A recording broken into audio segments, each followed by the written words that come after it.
Cada crisis es una propuesta, un trampolín para llevar tu vida a un nuevo nivel o bien para que te caigas en lo más profundo de los infiernos. ¿Quién soy y qué sentido tiene esta vida? Aparentemente todo está en orden, pero emocionalmente estás destrozado. Cuando estás en una crisis existencial, ¿hay alguna forma de diferenciar un día bueno de malo? Puede uno llegar a pensar que no sabe cuáles son sus valores, sentirte ajeno a tu propia vida. Eso es un vacío existencial. Daniel Luengo, experto en autoconocimiento y fundador de Experto en Personalidad. Aquí no vamos a hablar de traumas, sino de herramientas concretas para que aprendas a calmar tu mente, tomar decisiones sin miedo y sentirte más en paz contigo mismo. Hay un momento en el que decimos, esto no me representa. Creemos que somos lo que pensamos. Si no tengo trabajo, no soy nada, soy inexistente. La soledad es importante para tener la oportunidad de reconocer quién eres cuando nadie te mira. ¿Cómo puedo darme cuenta de que estoy viviendo una crisis existencial? No es lo mismo estrés con paz interior que estrés sin paz interior. Eso mata. El indicador más importante que dictamina la felicidad es...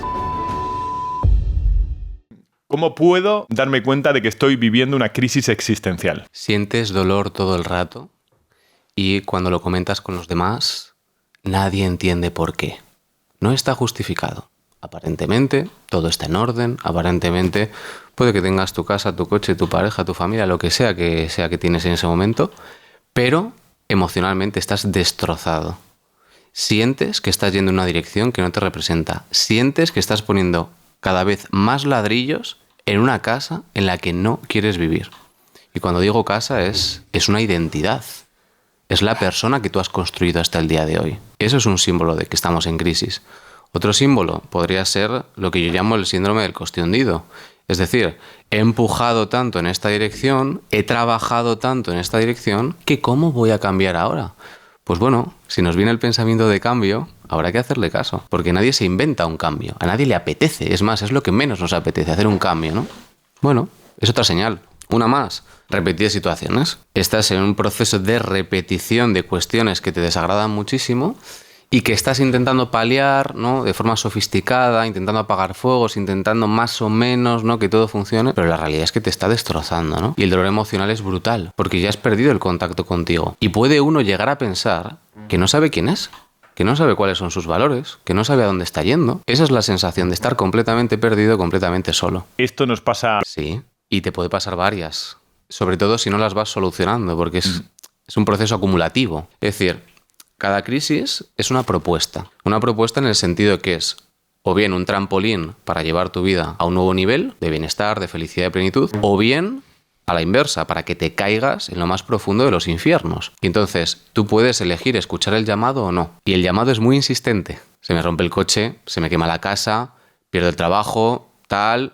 Oye, cuidado, que la vida te está avisando. Escucha, presta atención. Lo que pasa es que para entender las cosas desde ese punto, claro, tenemos que empezar a desarrollar un poco esa parte espiritual, ¿no? Porque empezar a pensar así de buenas a primeras que la vida me habla, ¿no? ¿Cuán desesperado tiene que estar una persona? Bueno, pues yo os invito a todos los oyentes, si os está pasando ahora mismo, a escuchar las señales. Si voy y es no, y voy y es no, y voy y es no, es que posiblemente sea que no. Y duele, porque ¿cuál es la opción B? ¿Dónde está? ¿Quién es? ¿Con quién me voy? ¿A dónde? Ah, bueno, pues estamos en proceso de, ¿no? Entonces sí, todos o la mayoría de nosotros vamos a pasar por ese proceso y va a ser un catalizador, en caso de aprovecharlo correctamente, para ganar niveles de congruencia con quién somos, para empezar a desempeñar la función que nos ha sido asignado en esta vida. Podemos llamarlo propósito, si queréis. ¿Cómo enseñas al cuerpo, a la mente, a tener sensibilidad para escuchar esas noticias que te está dando la vida y que no sabes leer en el periódico? ¿Se puede educar? ¿Se puede mejorar? Es una muy buena pregunta, porque una de las señales, curiosamente, es el cuerpo. El cuerpo empieza a somatizar. Todo lo que no hemos trascendido o no hemos terminado de procesar se queda enquistado en el cuerpo. Las vivencias, los traumas, las incongruencias, y acaba generando una serie de somatizaciones que parecen no tener una correlación con algo concreto, ¿no? Pues mira, me rompí el brazo. No. Son somatizaciones, ¿no? Una de ellas es la pérdida de energía, ¿no? La pérdida de energía es otra señal. Empiezas a estar cada vez más cansado sin un motivo aparente, cada vez más apático, cada vez más desesperanzado, aunque aparentemente tu vida sigue yendo hacia arriba. Entonces es complejo. Claro, la brújula que tenemos de saber que la vida está yendo hacia arriba normalmente tiene que ver con indicadores que pueden falsear el resultado final de tu vida, que puede ser la pasta, que puede ser el éxito, puede ser, no sé, las relaciones sociales. Pero ¿cuáles son los indicadores verdaderos? Claro, los indicadores externos son los que utilizamos para determinar cuál es nuestra valía, ¿no? Si yo gano X, valgo X. Si yo estoy mejor en lo material que el año pasado, o tengo pareja y el anterior no, pues mira, estoy mejor, ¿no? Valgo más. Esos son indicadores externos que tiene mucho que ver con el mundo occidental. El indicador interno y más importante, porque es el que dictamina la felicidad de una persona, es la paz interior que siente. Es una paz que no está sujeta a estímulos externos. Es decir, es una paz que puede darse al mismo tiempo que se da una tristeza. Es una paz que puede darse al mismo tiempo que se da un estrés. Pero no es lo mismo estrés con paz interior que estrés sin paz interior. Eso mata. El estrés con paz interior, entiendo, hay dos tipos de estrés, el eustrés y el distrés. El eustrés, todo lo que lleva prefijo eu, se supone que bueno, eustaqueo bien parido, eutanasia buena muerte. El eustrés se supone que es ese, ¿no? El eustrés, el bueno, es cuando tienes un estrés pero tienes paz interior. Cuando tienes estrés y no tienes paz interior, es distrés, es chungo, es malo. Yo diría que, claro, los dos términos, ¿no?, de estrés y eustrés tienen más que ver con la parte corporal, ¿no?, con la parte biológica. Yo me refiero más a un nivel de conciencia, ¿no? De cuál es tu jerarquía de importancia de todos los elementos que forman parte de tu vida. Número 1.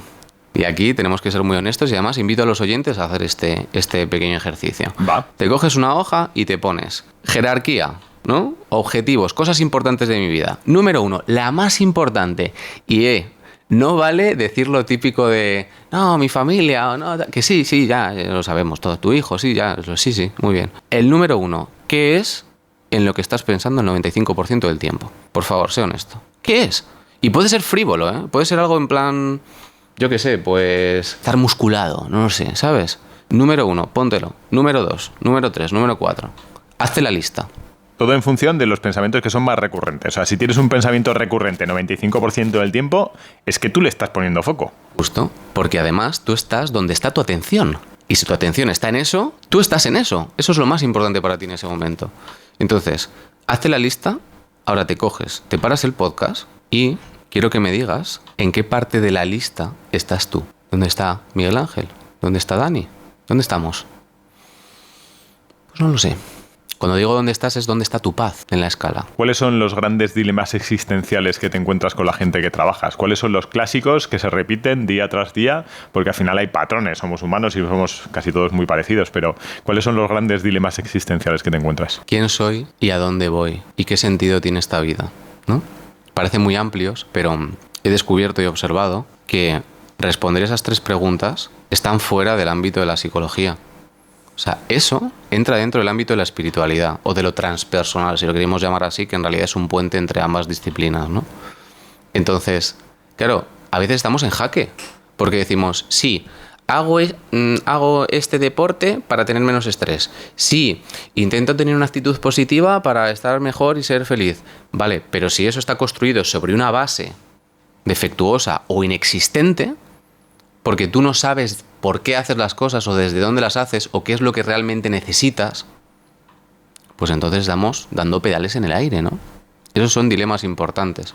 Y sobre todo se dan, desde mi punto de vista, lo que yo he observado, por una pérdida de una relación, llamémoslo ruptura, con su duelo, etcétera, etcétera, y también la pérdida del trabajo, ¿no? Porque nos definimos por aquella labor profesional que desempeñamos.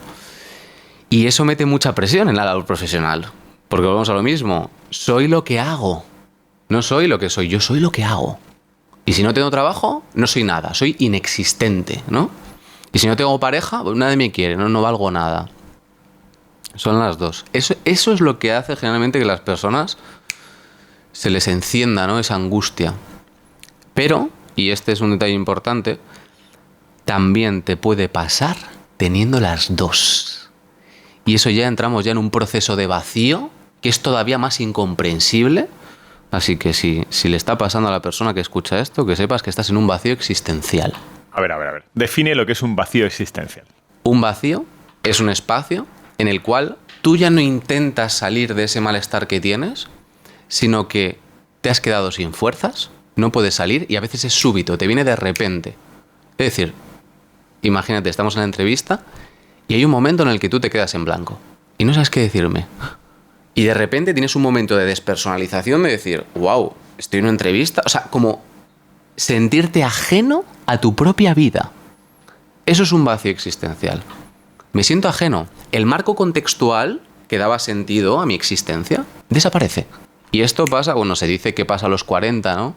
Pero puede pasar en cualquier momento. 40 como la mitad de la vida de una persona. Claro, estamos aquí viviendo, ¿no? Haciendo cosas y tal. Pero hay un momento en el que decimos, ostras tú, que me queda poco. ¿Y esto? Esto no me representa. Entonces muchas personas entran en vacío antes de llegar a los 40. O en torno a los 40. A partir de los 25 ya se empieza a producir, ¿no?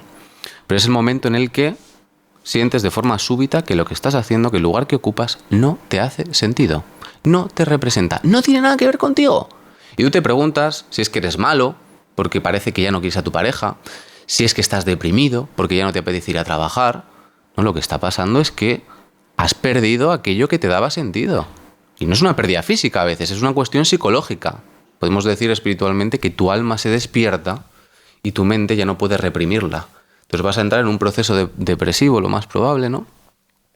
Y bueno, hay apatía, etcétera, etcétera. No sé si he podido dibujar bien, ¿no?, la escena, pero... Sí, o sea, al final, pensando un poco y viendo lo que explicas, estaba pensando, voy a intentar explicarlo, lo que estaba pensando, pero que al final cuando tú sientes que estás haciendo un trabajo que no te corresponde y te defines por el trabajo que tienes en vez de por lo que eres, tienes que hacer un proceso intelectual de sincronizar esas cosas. Es decir, tienes que tirar a la basura ciertas cosas para volver a naturalizar el camino, pero debería ser coherente lo que eres con lo que estás haciendo. O sea, es al revés. No te define lo que haces para ser, sino ser para hacer lo que tienes que hacer. Exacto. La primera cuestión es plantear la vida de fuera adentro. Yo tratando de obtener cosas que son las que me van a aportar cualidades que considero valiosas. Y la segunda es vivir de dentro a fuera. Es por eso que el punto de referencia que marcábamos antes de la paz interior, conquistar, primero reconocer, que es muy difícil, ¿eh? Porque quien no lo ha vivido no sabe qué es. Primero reconocer y luego conquistar la paz. Y desde ahí, que la paz en realidad es un estado de coherencia de la persona consigo misma, con sus valores, con sus pretensiones, etcétera, proyectar una vida. Es curioso porque a muchas personas que transitan por ahí en ese proceso les puede salir la idea, pues, de hacer un voluntariado, de hacer cosas buenas por los demás. Es una proyección de querer hacer cosas buenas por sí mismo, para sí mismo. ¿Cómo me puedo hacer el bien a mí? Esto es un proceso egoísta per se, o sea, tiene que ser egoísta. Es curioso, porque se habla mucho como del egoísmo hacia los demás, ¿no? Con toda esta cosa de ser buena persona, tal... Pero se habla muy poco del egoísmo que tenemos hacia nosotros mismos. ¿Cuidar de uno mismo es egoísta? Te pregunto, Miguel Ángel. No debería serlo si el egoísmo es peyorativo. Ah, ok. Claro, es que depende de cómo lo percibas, ¿no? Hay un concepto que me gusta mucho, me interesa mucho, y es el de egoísmo selectivo. Está muy bien ser empático con una persona que vive a 500 millones de kilómetros de tu casa. Perfecto. Ahora, ¿cuál es tu rango de acción real? ¿A cuántas personas de tu día a día realmente puedes impactar positivamente como para que eso suponga un cambio para ellos y para ti, ¿no? Para que exista una transformación real? Ostras, pues quizá dedicar nuestra energía en ese ámbito tenga más sentido. Igual nos sentimos más realizados. Y esto me conecta con lo que decías de cuando no nos sentimos formando parte en el trabajo o conectados al trabajo. Yo lo que observo es que hay muchas personas que se sienten desconectadas del curro porque realmente no están viendo el impacto real de sus acciones. No están viendo el proceso, o sea, el producto finalizado, entregado a esa persona y cómo esa persona se siente bien gracias a recibir ese producto o ese servicio. Entonces, eso a veces pues merma mucho, ¿no? Somos como pequeñas piecitas en una gran superestructura, ¿no? Y mi intuición, mi pensamiento es que esas superestructuras, ¿no? Estas grandes empresas, poco a poco se van a ir diluyendo, ¿no? Se van a ir anichando un poquito más, y las personas pues tomando más parte activa, ¿no? Porque al final todos esos tipos de trabajitos, hormiguitas, se los van a ir llevando las máquinas. Entonces sí que es cierto que también el repetir y no meter elementos nuevos en nuestra vida laboral, por ejemplo, puede mermar la autoestima y el sentido. Hablabas antes de los pensamientos recurrentes, de que al final si proponías un ejercicio de priorizar un poco cuáles son las cosas que más te importan y proponías el pensar en qué tenemos la cabeza fijada el 90% del tiempo, pero ¿por qué hace eso la cabeza? ¿Por qué no para ni un minuto la cabeza de darle vueltas? Claro, la cabeza al final, yo siempre digo que es como un órgano más, ¿no? El cerebro. Parece como reducirlo, ¿no? Porque parece que la mente, ¿no? Es lo más importante, es las creencias, tal. Al final es como el estómago. El estómago se dedica a digerir alimentos y la mente se dedica a encontrar problemas y solucionarlos. Y entonces, claro, la mente está intranquila ante la presencia de la paz interior. Porque ya está pensando, algo viene, algo viene, estamos demasiado tranquilos. ¿Quién no tuvo ese pensamiento? Demasiado tranquilo estoy, algo tiene que pasar. ¡Ay! Menos mal que he tenido un accidente de tráfico. ¿Ves? Ya sabía yo qué tal. Claro. Cuando no encuentra problemas, porque la realidad es que no los hay, los crea. Crea el problema y crea la solución. Y este es el proceso en el cual este personaje llamado ego, que es un personaje elaborado por la mente, autojustifica su presencia y su dominio sobre nosotros. Cuando no tenemos problemas reales en nuestra vida, nuestro ego crea problemas y crea la solución al problema. De modo que se genera una dependencia entre lo que es la persona, el alma que somos, y el personaje que hemos creado y que creemos que tenemos que ser para ser amados, para sobrevivir, para conseguir objetivos, etc. Esa es la función. Daniel luego nos habla de crisis existenciales, de problemas en casa, y es que al final, ¿qué es lo que más valoran tus empleados? El sueldo es importante, pero cada vez más lo que marca la diferencia es su bienestar. Con el seguro de salud colectivo de AXA puedes ofrecerles tranquilidad y seguridad en lo que más les importa, su salud y la de su familia. Con AXA, tus empleados tendrán acceso a cobertura dental sin coste adicional, chequeos, consultas de psicología y atención digital. Con un solo clic pueden estar en contacto con un médico. Y para ti, como empresa, mejoras el salario emocional, atraes y retienes talento, reduces costes por bajas y disfrutas de beneficios fiscales. Además, puedes elegir la fórmula que mejor se adapte a tus necesidades, financiar el 100% del seguro, compartirlo 50-50 o integrarlo dentro de un plan de compensación flexible. Porque AXA ofrece una ventaja única: incorporar el seguro de salud dentro de un programa Flex, que permite a tus empleados beneficiarse de ventajas fiscales no solo en salud, sino también en servicios como el ahorro, la guardería infantil o tickets de comida. Descubre más información en axa.es. Entonces tiene que haber una diferencia entre pensar mucho y pensar bien. O sea, tenemos que darnos cuenta de que el cerebro puede estar pensando mucho, pero puede ser que no esté pensando bien, alineado con lo que nosotros queremos, y naturalizar esa unión entre lo que decíamos de cuál es nuestro propósito y lo que estamos haciendo en nuestra vida. Totalmente. El cerebro es verborreico, ¿sabes? Tiene horror vacui, quiere llenar todo, quiere... estoy con Miguel Ángel, tengo que todo el rato hablar, porque si hago una pausa, algo hay que decir. ¿Sabes? O sea, tiene ese deseo de llenarlo todo, ¿no? Ostras, imagínate llenar esta habitación de cosas, no podríamos vernos. Imagínate hablar y que no te dejo preguntar, no podríamos conversar. Sería horroroso. Es por eso que hay que aprender a domesticar a ese ego o a esa mente verborreica, porque la mayor parte de los pensamientos, que por cierto nos tomamos muy en serio porque estamos identificados con ellos, porque creemos que somos lo que pensamos, son desechos mentales, son desechos. Es más, ni siquiera tiene una función real para la propia mente, y eso es inquietante, ¿sabes? Imagínate ir por la calle, ¿no?, escuchando por altavoces los pensamientos de la gente, ¿no? ¡Buah! No he sacado el perro, ¡buah! Se me ha cagado el niño en el coche, ¡buah! Sería como, ¿cuál es la utilidad? ¿Por qué, no? Hay que quitarle importancia, ¿no? Quitarle importancia es quitarle la atención. Activamente. Elijo activamente prestar atención sostenida a cosas que no sean esta. ¿Tienes un truqui para aprender a hablar con tu mente? Sí, tengo muchos. Hablar con tu mente para conseguir ¿qué objetivo? Para esto mismo, para fijar, por ejemplo, la atención. Ok. Claro, si te está costando fijar la atención, probablemente es porque tu atención esté secuestrada, porque estás preocupado, porque te pasa algo, lo que sea, ¿no? Lo que está claro es que hay una parte de lo que está pasando que no puedes controlar.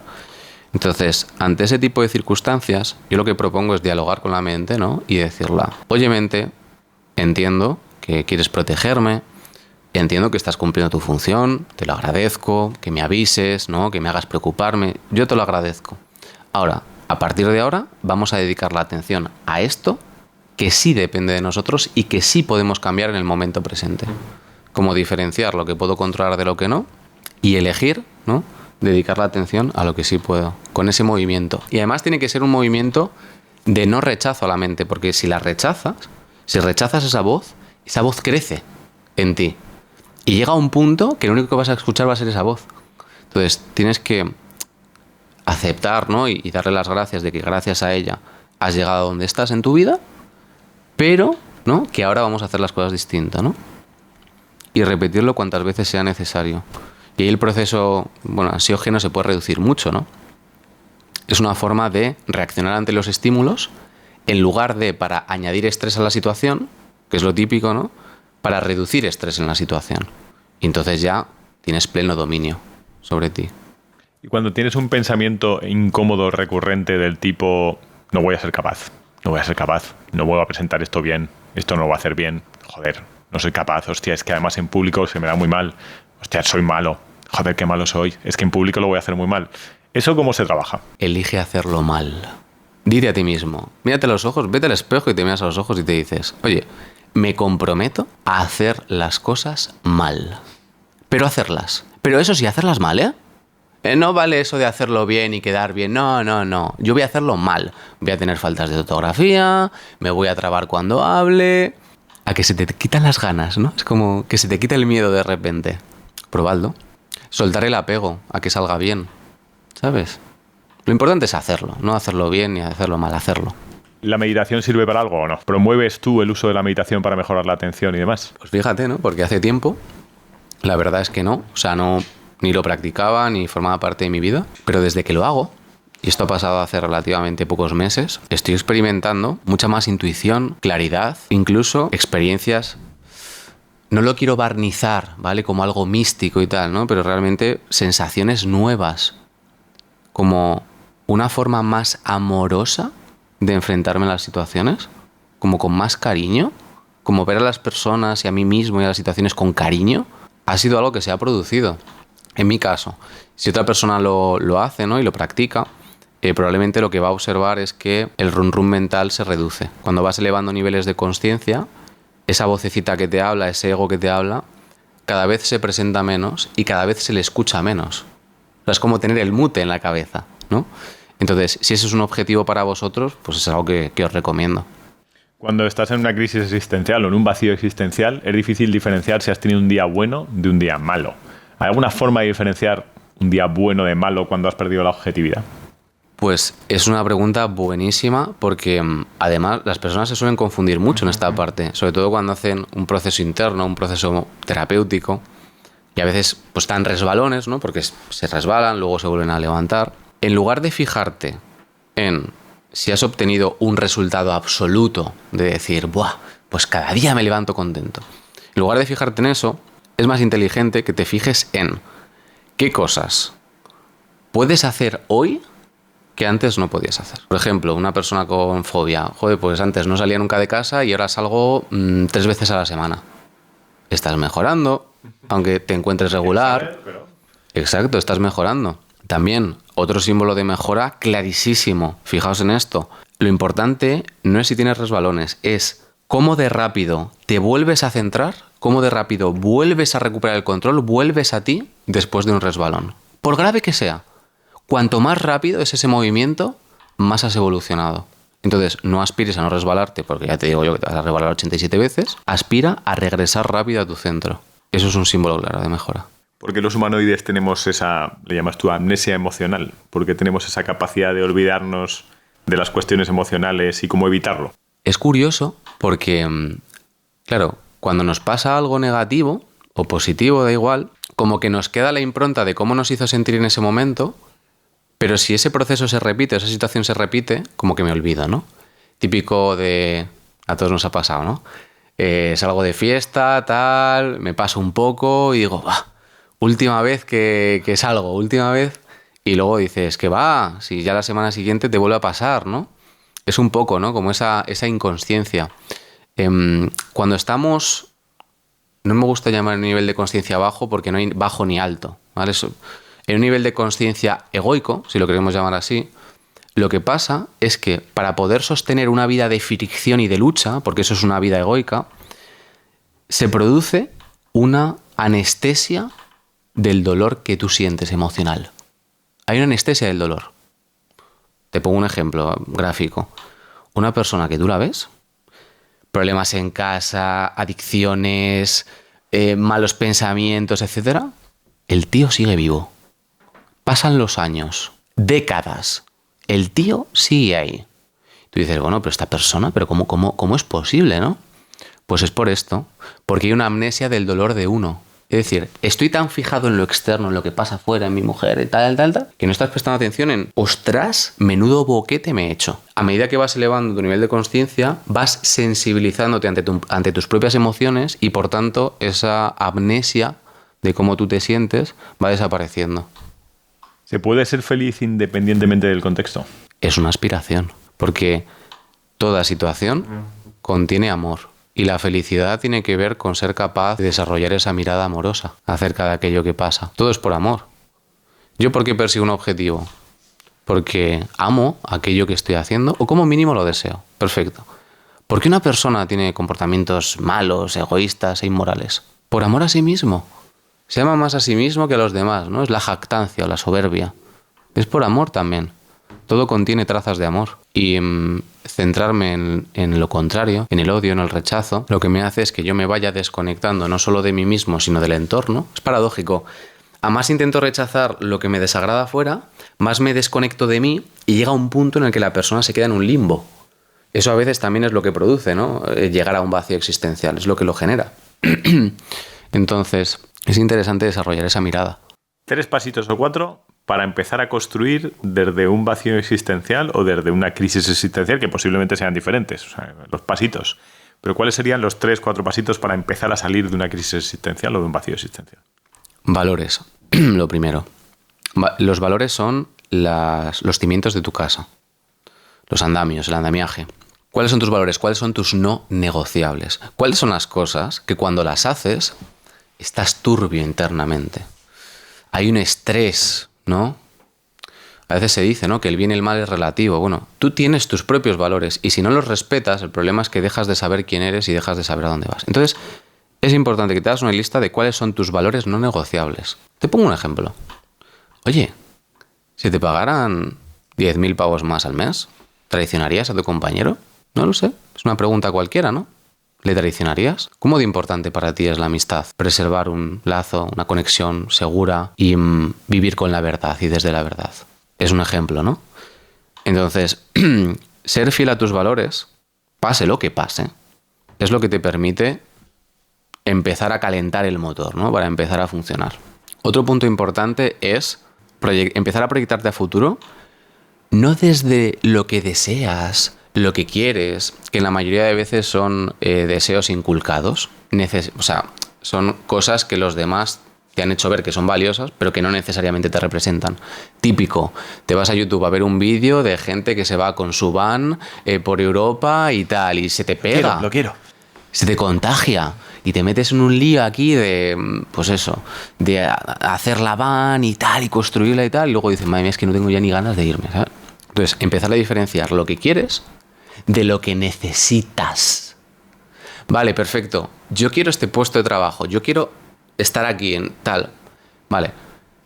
¿Qué es lo que realmente necesitas?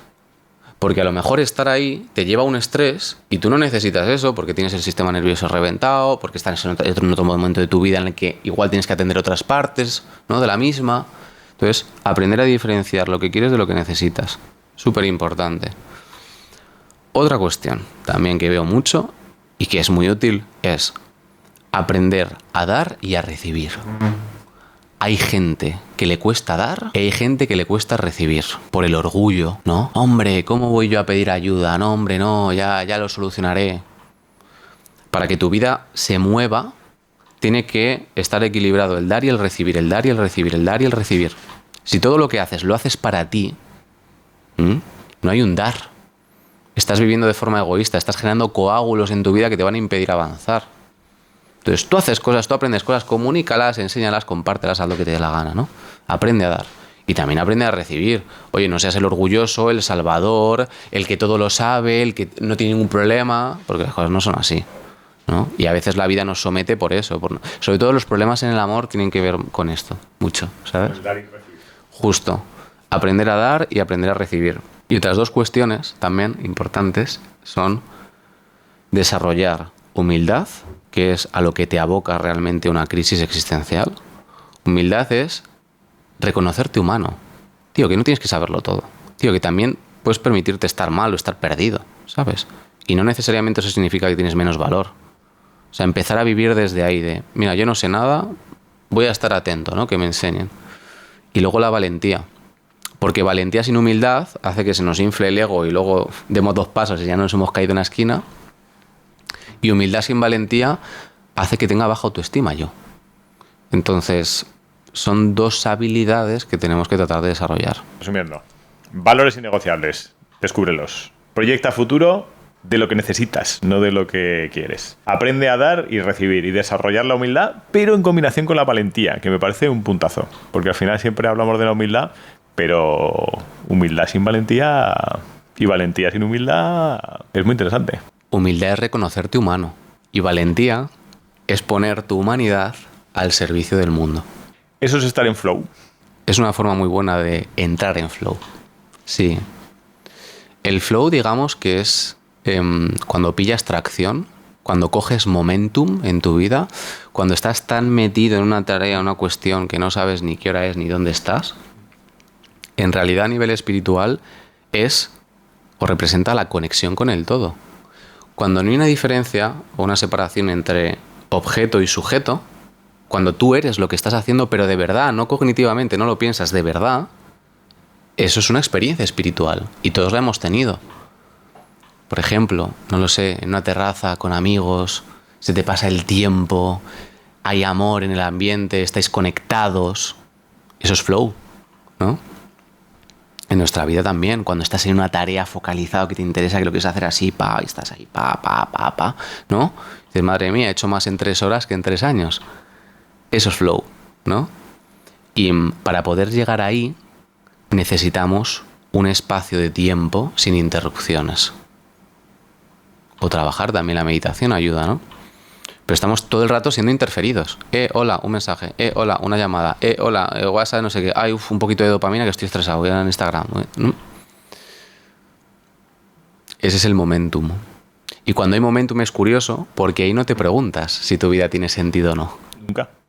Hay conexión absoluta. Tenemos tendencia a ser hiperproductivos. ¿Cómo diferenciamos el ser hiperproductivos y el estar enchufados a tope en un trabajo y poner el foco en el trabajo, en la productividad, y el flow? Porque me da que hay matices que son diferentes. 80-20, ¿no? Que se dice, en el 20% del tiempo produces el 80% del resultado. Mira, justamente ayer estaba hablando en mi comunidad, en mi membresía, justamente de este tema, porque me había dado cuenta y digo, joder, soy una persona que realmente pues eso, es trabajadora, es constante, etcétera, pero digo, joder, a veces trabajo más de la cuenta y no soy necesariamente productivo. Digo, esta pieza de contenido, igual he tardado, ¿qué? Yo qué sé, media hora en grabarla, tal, luego en editarla que me tiro 2 horas. Pero esto es una locura, ¿no? Entonces, cuando, y esto va a sonar muy espiritual, ¿no? Pero cuando veas que te está bajando la vibración, cuando veas que haciendo esa tarea estás empezando a sentirte un poquito apático, un poquito saturado, un poquito frustrado, probablemente sea porque tienes que dejar de hacerla. Porque has consumido ese 20% del tiempo hábil en el cual tú ibas a producir ese resultado y tienes que ir a otra cosa. No tiene que ser perfecto. También es cierto que nos validamos con aquello que producimos, porque creemos que somos lo que hacemos. Entonces hay que redefinir quién yo soy. ¿Yo soy lo que hago? ¿O yo soy lo que hago, lo que siento, lo que tengo y al mismo tiempo ninguna de esas cosas y al mismo tiempo el todo? ¿Qué soy yo? ¿Quién soy? Todo tiene que ver con el valor, porque el valor está unido al amor. Creo que cuanto más haga, más me aman. Y es curioso, ¿no? Porque al iniciar la entrevista, y esto no se ha grabado, hemos estado hablando, ¿no? Pues eso, que había estado de viaje y tal, y te he contado, ¿no?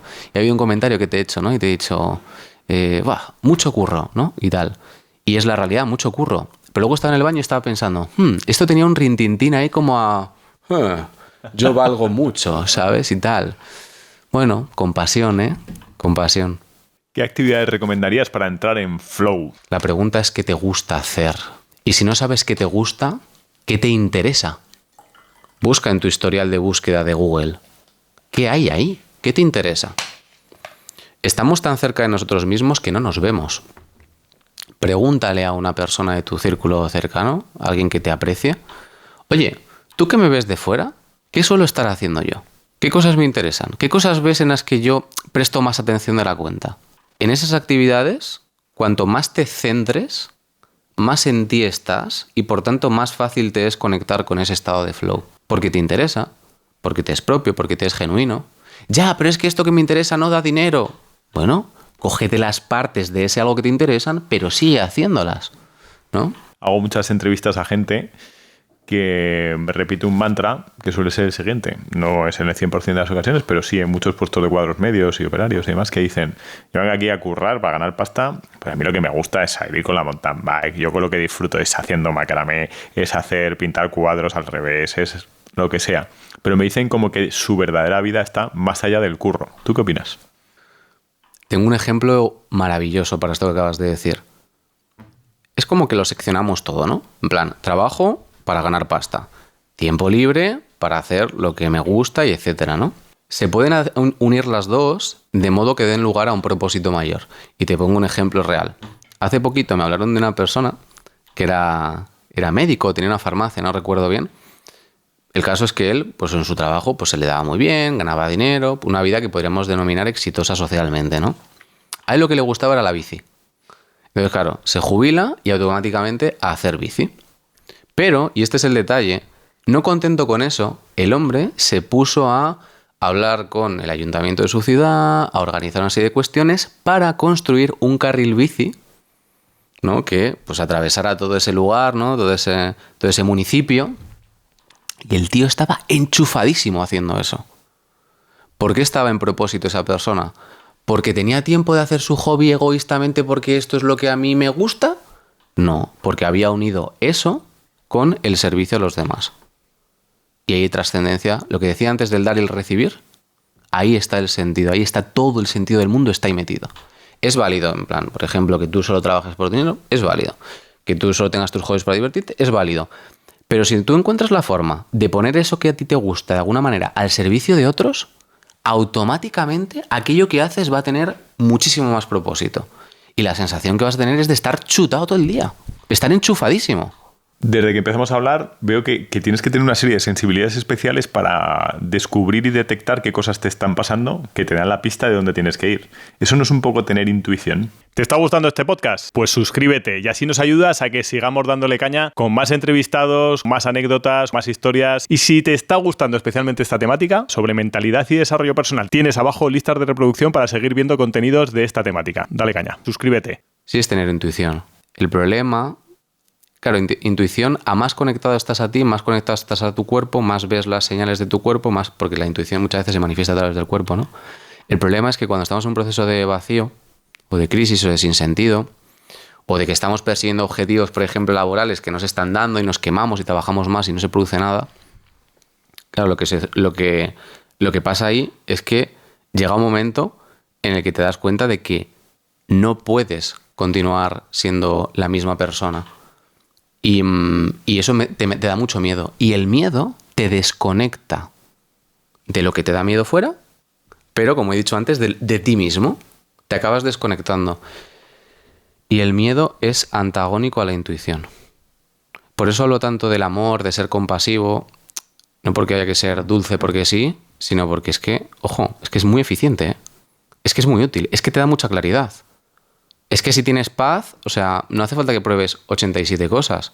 Es que en lugar de 87 vas a probar 3 porque vas a tener mucha más claridad y vas a decir, es por ahí. Más o menos, es por ahí, ¿no?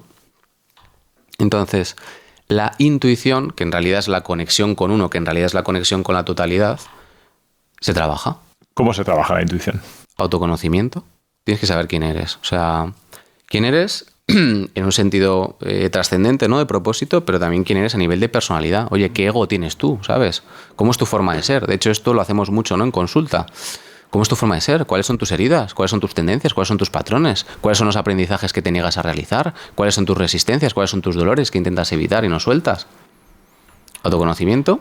Luego, este proceso también, pues como decíamos, ¿no? De la autocompasión. Tener compasión contigo mismo. Hay mucha agresividad a nivel interno, ¿sabes? No nos permitimos el fallo.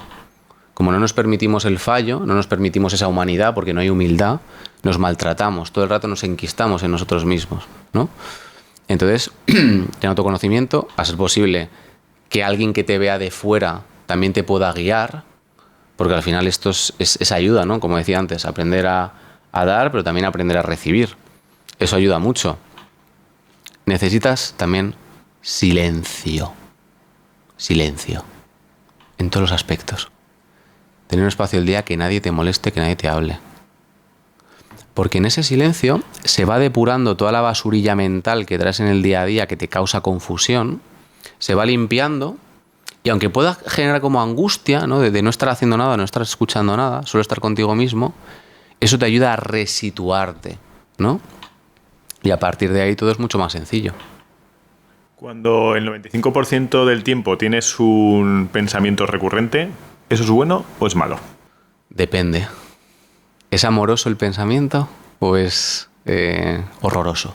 Es una pregunta. Si es horroroso, entiendo que hay que trabajarlo. Si es amoroso, entiendo que vas flow. Absolutamente. Si yo tengo pensamientos horrorosos, generalmente es porque hay cosas externas que temo y que presupongo que son una amenaza para mí, para mi seguridad. Entonces me quedo con la parte de defenderme ante la amenaza, y esto es muy paradójico y a veces complicado de entender, pero cuando tú ejerces resistencia interna a un evento que consideras peligroso o desagradable y mantienes atención sostenida en ese peligro y en ese dolor, curiosamente el dolor tiende a repetirse porque tu atención queda fijada a ese estímulo. Ejemplo, si a mí alguien me ha hecho bullying en el colegio, pues claro, cuando vaya al trabajo, que muchas veces es como otra forma de colegio, otro lugar de aprendizaje, voy a tener miedo de no encajar. Y voy a veces a malinterpretar comentarios porque ya estoy fijándome para ya estar preparado para evitar que me vuelva a pasar lo de antes. Y eso hace que mi atención no esté en lo que sí me interesa. En la gente que me da buen feedback, en aquellos quienes me llaman y que confían en mí y confían en mi trabajo. Entonces se produce una suerte de repetición, como decía al inicio de la entrevista, pero es precisamente por evitar ese estímulo. Si a ti te ha pasado esto y tú has aprendido lo que había que aprender de eso, sea lo que fuere, a veces no es externo, a veces es interno, aprender a gestionar mi estrés, por ejemplo. Ya está, no tienes que tener miedo. Puede ser que tengas una intuición nivel Dios, que seas buenísimo leyendo qué es lo que te pasa en tu mente, en tu cuerpo, que tengas claro eso, pero que te cueste tomar decisiones. No eres un hacedor, digamos, de esa intuición. 3 preguntas que podríamos hacernos, tres trucos que podríamos dar para que la gente aprenda a tomar mejores decisiones. Si una persona experimenta eso es porque le falta confianza en sí mismo. La confianza en sí mismo es también confianza en la vida. Entonces, para tomar buenas decisiones, depende. Si eres una persona que, por ejemplo, te cuesta mucho pasar a la acción, lo tenemos clarísimo. Empieza a hacer aunque no tengas ni idea de lo que estás haciendo. Aunque tengas miedo de equivocarte, aunque digas, buah, es que si empiezo esto... No te preocupes, todo se puede cambiar. Haz ya. Y vas cambiando a medida que vas evolucionando. O sea, es una iteración. Vas iterando y vas Justo. haciendo y mejorando. Haciendo y mejorando. No tienes que tomar la decisión del siglo, sino tomar una decisión y a medida que vas avanzando y vas reconociendo qué cosas te gustan y te funcionan y cuáles no, vas cambiando y vas aproximándote cada vez un poquito más a aquello que te funciona. Esto con los trabajos funciona un poco así.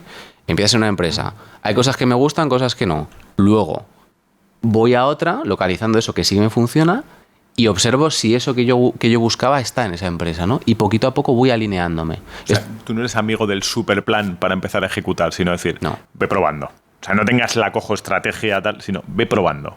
Itera. Es que hay un pensamiento loquísimo, no sé si lo hayas observado, ¿no? De que parece que tenemos que saber vivir antes de haber vivido. Es como rarísimo, ¿no? poco extraño, sí. Pero se promulga en mogollón de sitios, en trabajos, en un montón de cuestiones, ¿eh? Sí, por ejemplo, cuando vas a la administración, ¿no? Y te dicen, no, porque te falta un papel, porque no, porque en la web, porque no sé qué. No sé nada. Es la primera vez que hago esto. Idea. Es que ni aunque me hicieran un croquis lo haría bien. Lo haría correcto, ¿no? Entonces hay que redefinir lo que es hacer bien las cosas. Hacer bien las cosas es, si te cuesta accionar, es ya hacerlas. Si las has hecho, ya las has hecho bien. Sí. Entonces ya vas bien. Al contrario, si eres una persona que eres absolutamente impulsiva y te estás dando cuenta de que eso te ha causado problemas, te invito a que esperes 5 minutos antes de reaccionar a un estímulo. Antes de manifestarte, antes de querer imponer algo o decir algo, espérate 5 minutos. Estoy hiper de acuerdo con eso. Leí una definición de libertad que me encantó, que es Stephen Covey, que decía, la libertad es el espacio que existe entre la acción que recibes y tu reacción. Cuanto más grande es, más libertad tienes. Total. Y es que cuanto más espacias la reacción, más dominio tienes sobre tu ego.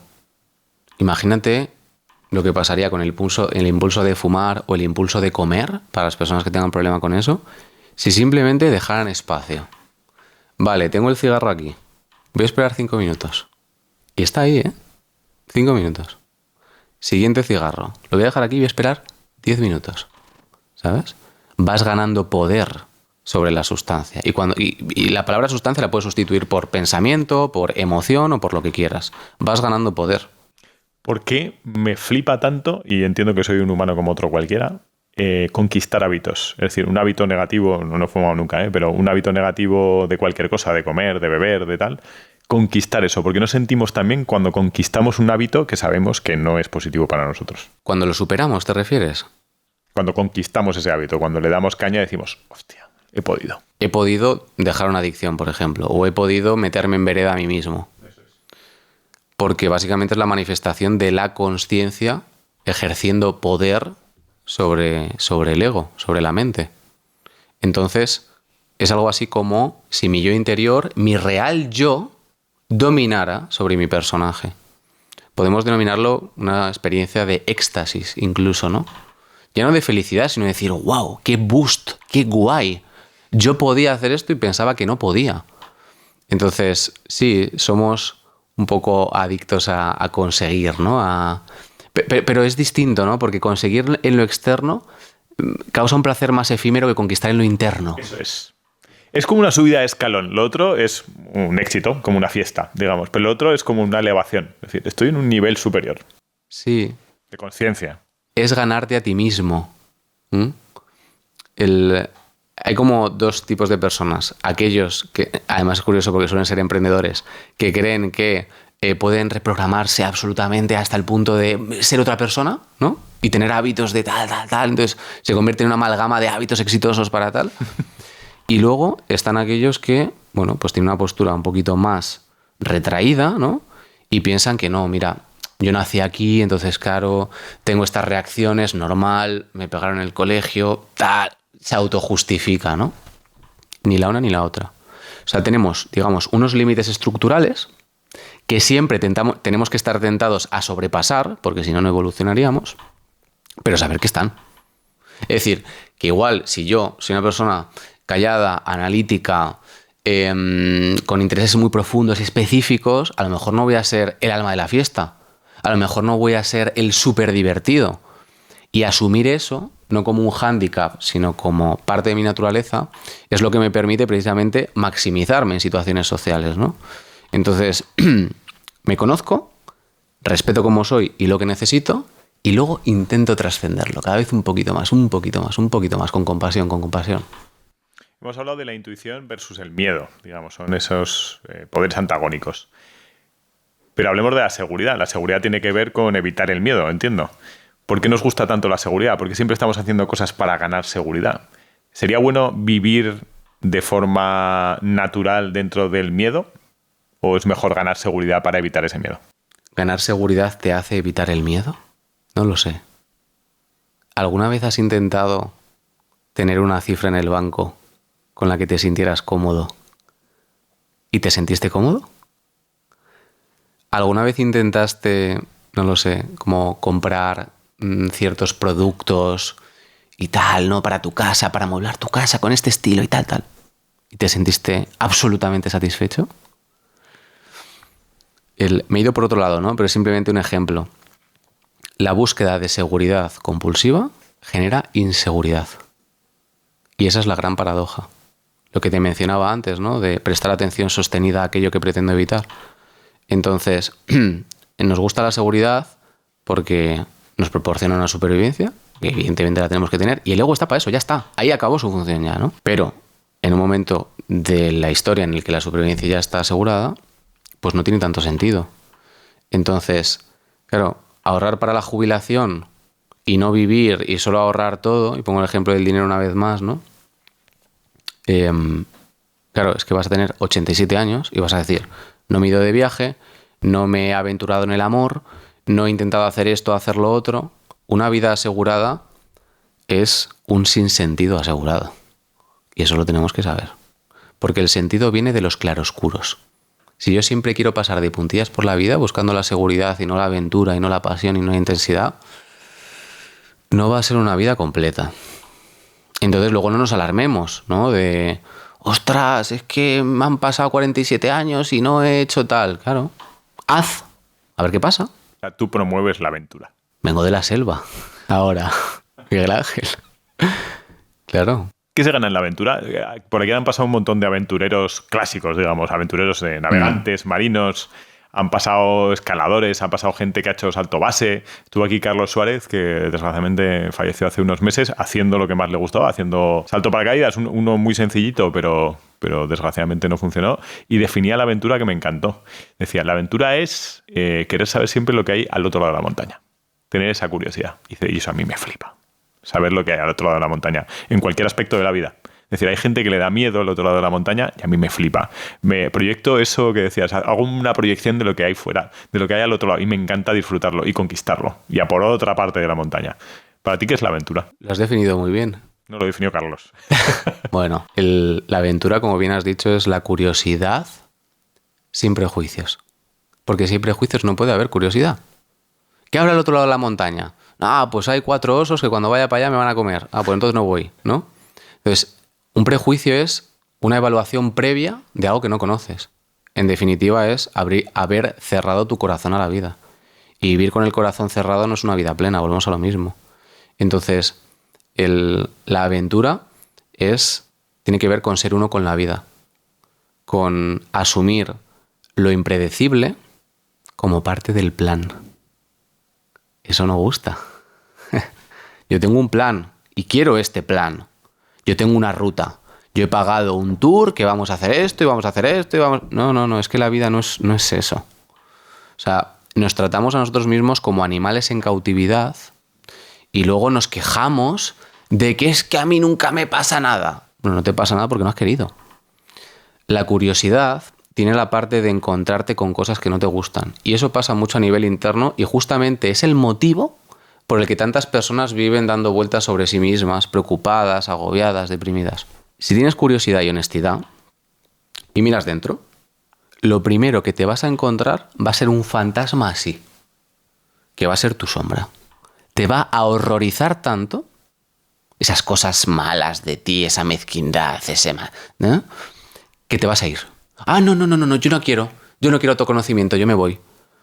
Entonces, el autoconocimiento es un proceso de ser aventurero de uno mismo, ¿no? Hacia adentro. Imagínate que hay cosas fuera, ¿no? Las de dentro ya ni te cuento. O sea, es como multiplicar el mapa del planeta Tierra por 3. Entonces, una vez que yo veo esa oscuridad y empiezo a asumirla con compasión, es que yo puedo empezar a conocerme a mí mismo y tener una experiencia completa. No queremos experiencias completas, por eso no somos aventureros. Queremos esta parte. Quiero la puesta de sol con el buffet y la foto para Instagram. No quiero, me perdí en la selva a las 6 de la tarde, me cayó un diluvio, me picaron muchísimo los mosquitos y volví más sudado oliendo a basura. Pero es gracioso. Y es curioso porque luego cuando te acuerdas, de lo que te acuerdas es de eso. No te acuerdas del buffet. Es la realidad, ¿no? Entonces, una vida con significado es una vida de claroscuros. La aventura es claroscuro. Tú has ayudado a muchas personas a encontrar este sentido. ¿Cómo cambia la persona cuando descubre esa aventura? Cuando dice, esto me está gustando. ¿En qué cambia? ¿Qué ves? ¿Cómo le cambia el brillo? ¿Qué es lo que notas? Lo acabas de decir tú mismo, el brillo. Esto lo presento para cualquiera que lo quiera observar y comprobar. Una persona que vive enchufada, que vive conectada a su sentido de existencia, conectada a sí misma, lo conozca o no, porque hay muchas personas que viven conectadas y no saben cuál es su sentido. Está bien, están viviendo su vida. Es observar sus ojos. Hay una conexión, ¿no?, espiritual entre los ojos y el alma, y entonces, cuando hay conexión, hay brillo en el ojo. El ojo brilla. Cuando vemos algo que nos gusta, que nos apasiona, que nos interesa, que nos emociona, el ojo brilla. Hasta el punto de llegar a emocionarnos, incluso llorar, ¿no? Llorar de alegría, de pasión, ¿no?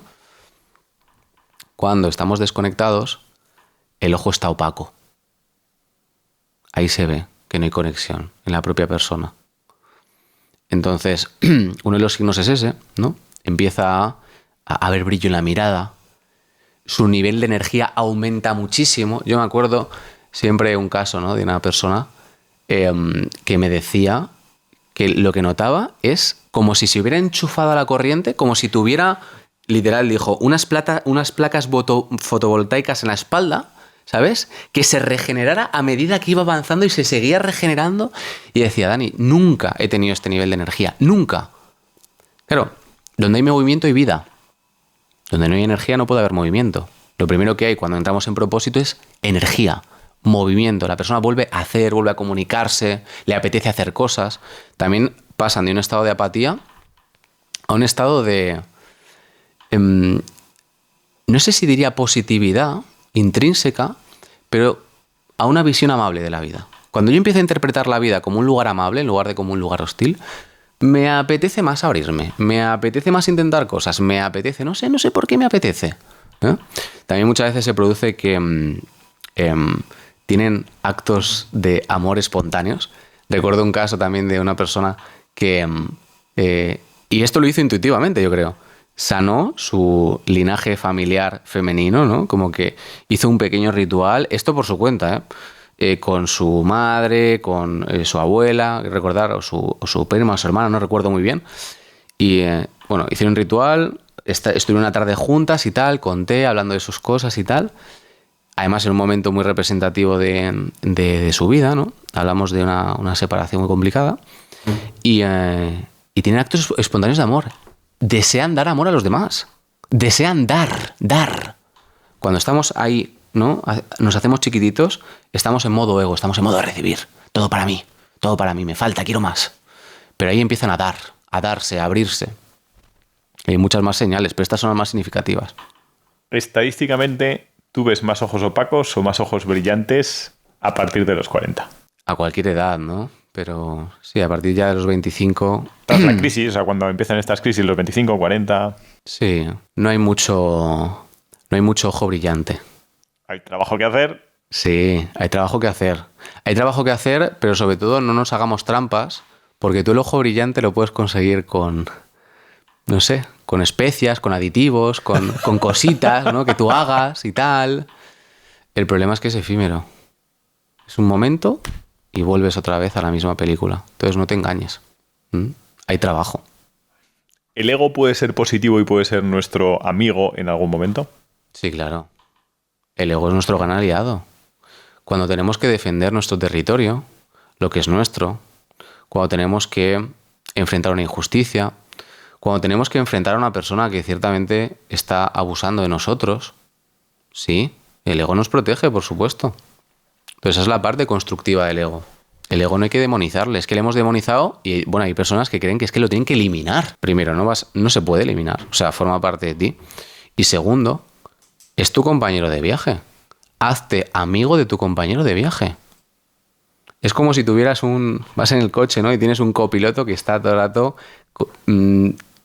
diciéndote de todo, llamando tu atención, verborreico, pesado, cansino. Ese es tu ego, ¿no? Sí, pero hay que aprender a quererle. Además se quita el cinturón de seguridad a mitad de camino. Todo problema. Si todo el rato es un problema, una alarma, que nos estrellamos, las ruedas, sí, tranquilo, venga, vamos, tú a lo tuyo. Tú dedícate a tu parte que yo me dedico a la otra. ¿El ego vendría bien, por ejemplo, para poner límites a personas que invaden tu territorio? Sí, claro, absolutamente. El ego es esa parte animal, Y parece que desde el punto de vista espiritual o de progreso interior, pensamos que como que enfadarse es algo malo, es algo pecaminoso, es algo que te convierte en una mala persona, que te quita puntos, ¿no?, en la espiritualidad. No. Una parte del proceso es aprender a enfadarte bien, correctamente. Correctamente, ¿qué es? Que asumes que hay un enfado, que te permites el derecho de expresarlo, pero de una forma adaptativa, sin hacerte daño a ti, sin hacer daño al otro. Entonces, ahí interviene el ego. Es esa parte animal nuestra.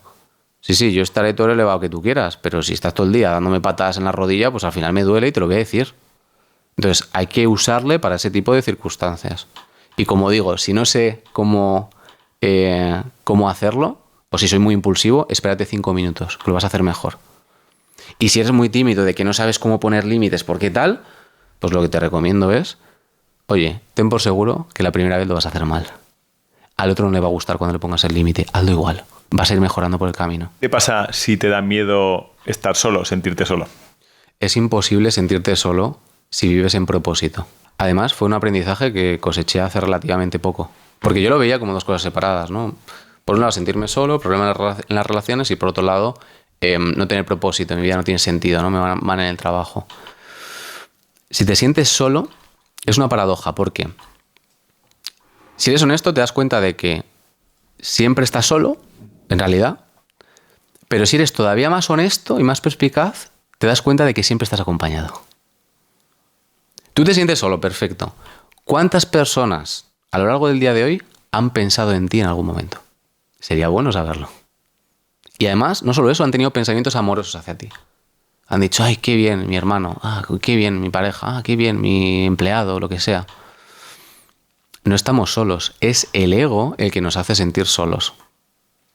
La sensación de soledad está arraigada en ese ego, en ese sinsentido, en ese personaje. A más alimento el personaje que creo que tengo que ser, más solo me siento, más desconectado estoy.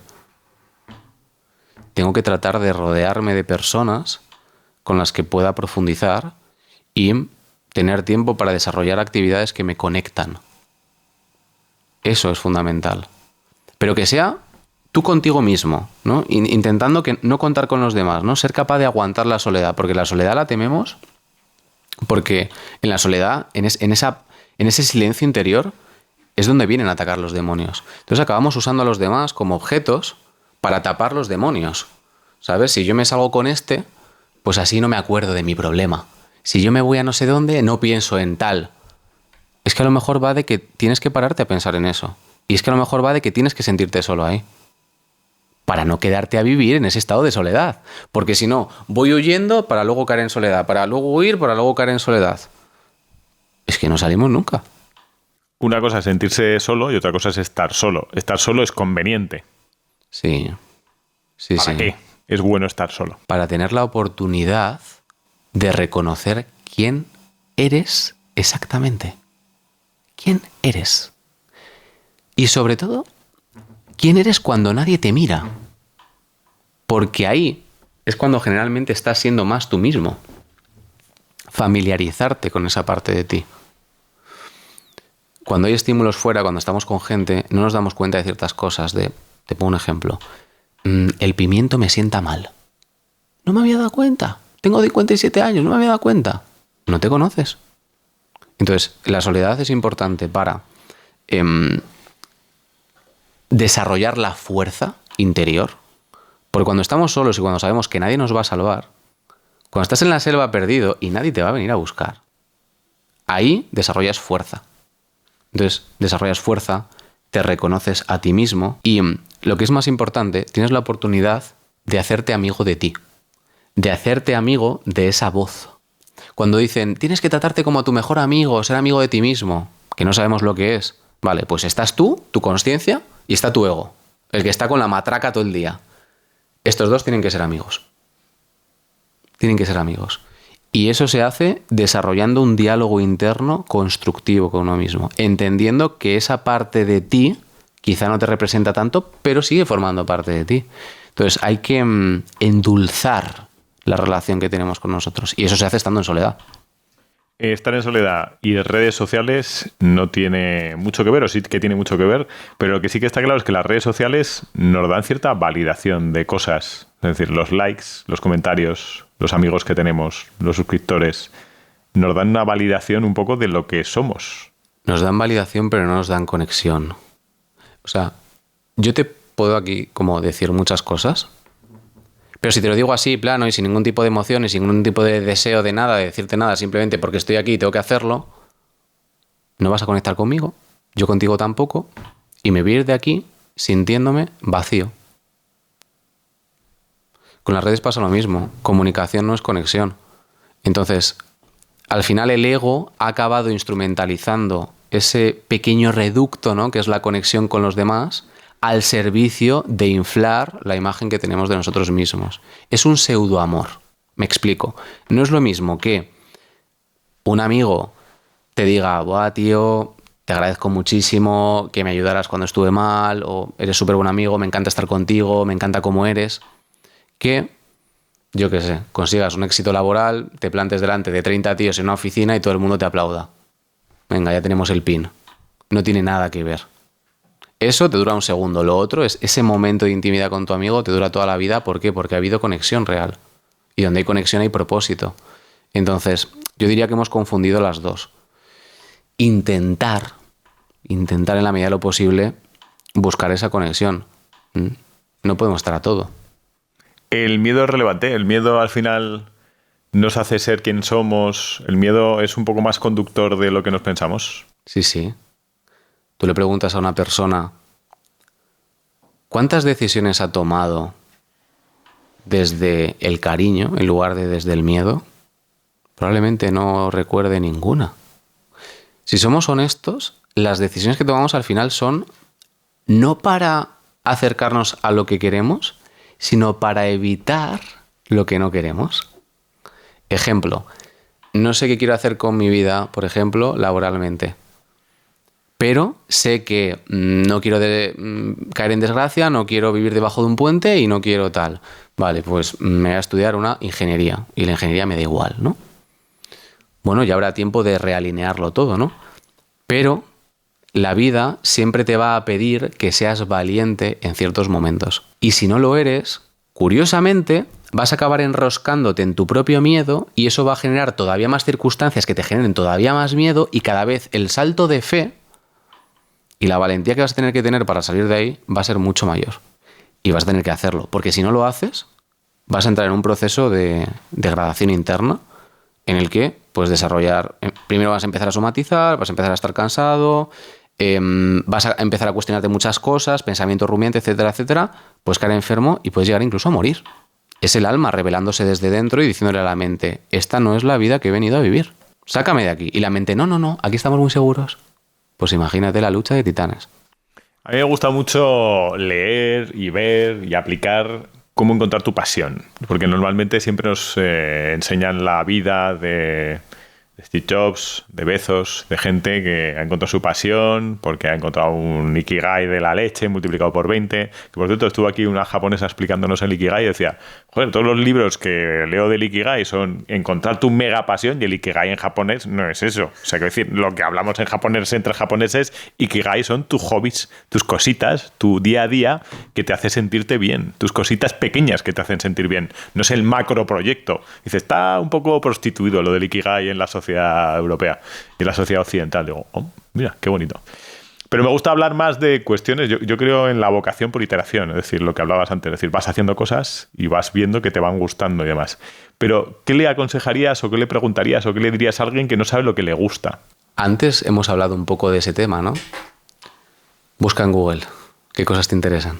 Pregúntale al amigo, oye, ¿tú qué me ves de fuera? ¿Con qué cosas suelo estar enredando? ¿O en qué cosas destaco? Puede ser interesante. A veces es distinto lo que me apasiona y aquello en lo que destaco.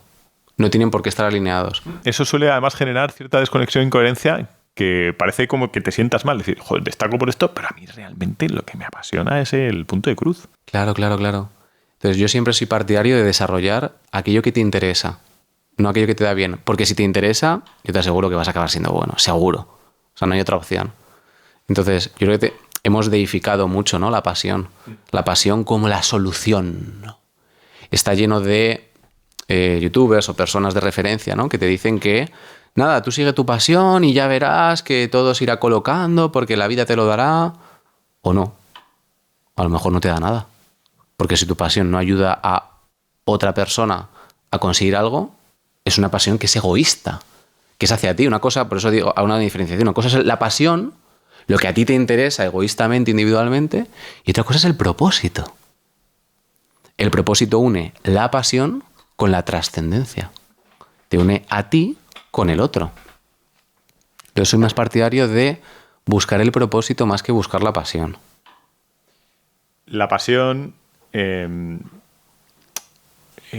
cuanto a libros que he leído en ese sentido y demás, y lo que voy viendo por mi carrera profesional, al final tiene que ver mucho con el dominio. Es decir, cuando llevas tiempo haciendo algo y vas dominando lo que haces, miras hacia atrás y te has convertido en un experto, y además se nota mucho cuando les preguntas, no cuando les preguntas y te cuentan a qué se dedican, sino cuando habla con otros profesionales del sector y hablan entre ellos, cuando hablan de su profesión, empiezan, no, porque tienes que coger tal, cual, tal. El dominio, digamos, te hace conseguir un poco la pasión. O sea que un poco tienes que dedicarte deliberadamente a algo para que te acabe gustando. No es la pasión antes que el dominio, sino el dominio antes que la pasión. Yo lo veo así. ¿Tú cómo lo ves? Me acaba de venir a la mente mientras hablaba una frase, no recuerdo de quién era. Si alguien lo conoce, que lo deje en comentarios. De una persona que decía, cuando te pagan por aquello que haces, parece que te gusta más.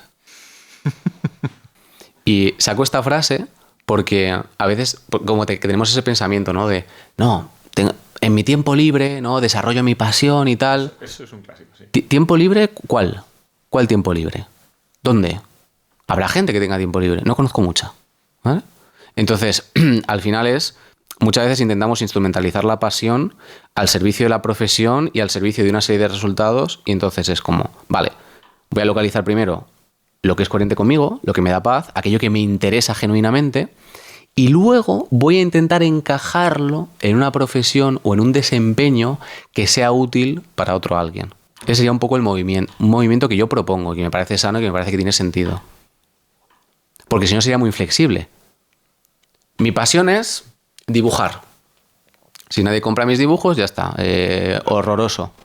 Y te va a repercutir a nivel de autoestima. Porque eso, al final, dedicas mucho tiempo a algo y dices, pues no está yendo, no está funcionando. Entonces, buscar también hacer un poquito ese giro, ¿no? Mental.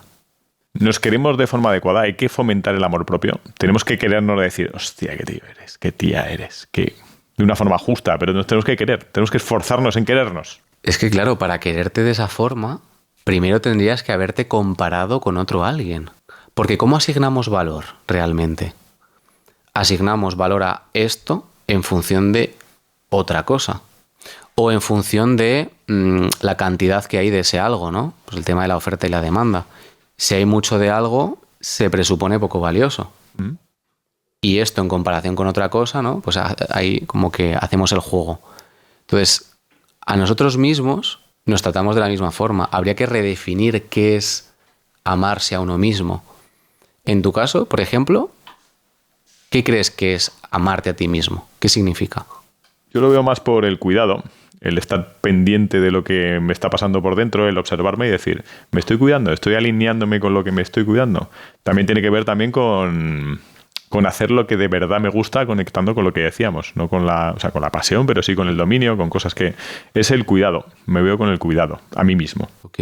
Cuidado en forma, por ejemplo, de descanso, de comer bien, de descanso, de comer bien, de asignarme tiempos para mí, de estar solo, de hacer ciertas cosas que me conectan con mi yo, ese tipo de cosas. Desde mi punto de vista, y esto es punto de vista totalmente personal, yo propondría, en lugar de decirle a alguien que se ame a sí mismo, decirle que aprenda a ser compasivo consigo mismo. Y hago un asterisco. Compasivo no es indulgente. No es que yo me permito todo y claro, porque ya estoy mal, entonces voy a comer mal. No. Compasivo es, tío, lo has intentado. Lo has hecho lo mejor que has podido. Esto no pudiste preverlo. Esto se puede solucionar a futuro. Ahora no te preocupes, no depende de ti. Eso es compasivo. Porque la mayor parte del maltrato, que al final se acaba convirtiendo en un maltrato físico, ¿no? Comer mal, dormir mal, etc., es un maltrato psicológico. Una persona que se maltrata a sí misma se acaba privando de la comida. ¿Por qué? Porque indirectamente quiere dejar de existir por su falta de compasión hacia su propia humanidad. Entonces, la pregunta, para amarse a uno mismo, yo diría, ¿estoy siendo compasivo conmigo mismo o no? Y lo mismo a la inversa, hacia los demás. ¿Estoy siendo compasivo con los demás o no? Porque a veces el motivo de mi automaltrato es que alguien me ha mentido, es que alguien se ha ido con otra persona, es que alguien me engañó en este negocio. ¡Ah, qué tonto fui! Porque yo te... Bueno, sé compasivo contigo, sé compasivo con la situación. Y ahí el amor surge. ¿Qué trucos tienes tú para fomentar tu amor propio? Este es uno de ellos. La compasión. Absolutamente. También la meditación, para rebajar un poco el nivel de excitación, si veo que estoy como muy nervioso o estoy muy preocupado. Eso es algo que hago.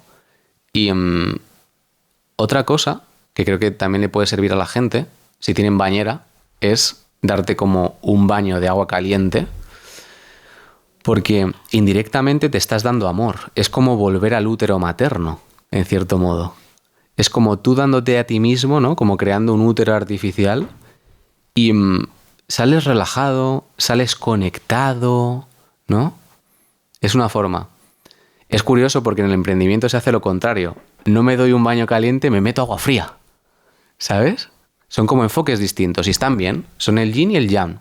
Entonces, esa es mi propuesta. Al menos lo que yo aplico. Es un rollo más estoico, el de emprendedor, de no, desde la dureza, desde... Igual que se dice mucho, si encuentras tu pasión, va a ser todo mucho más fácil.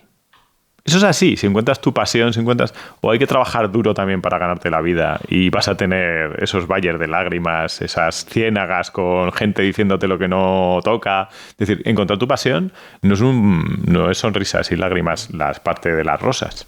No. De hecho, fácilmente la pasión se convierte en prisión porque le colocas a esa actividad el poder de hacerte feliz.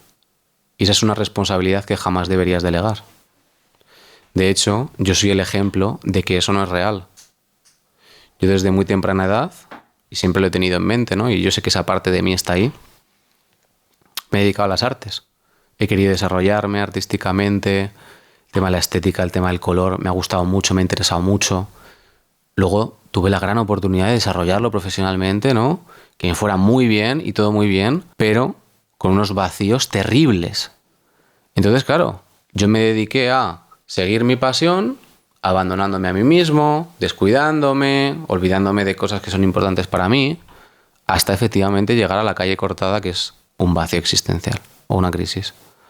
Entonces, la pasión es un hilo conductor de ese propósito de vida, pero no es el camino en sí mismo.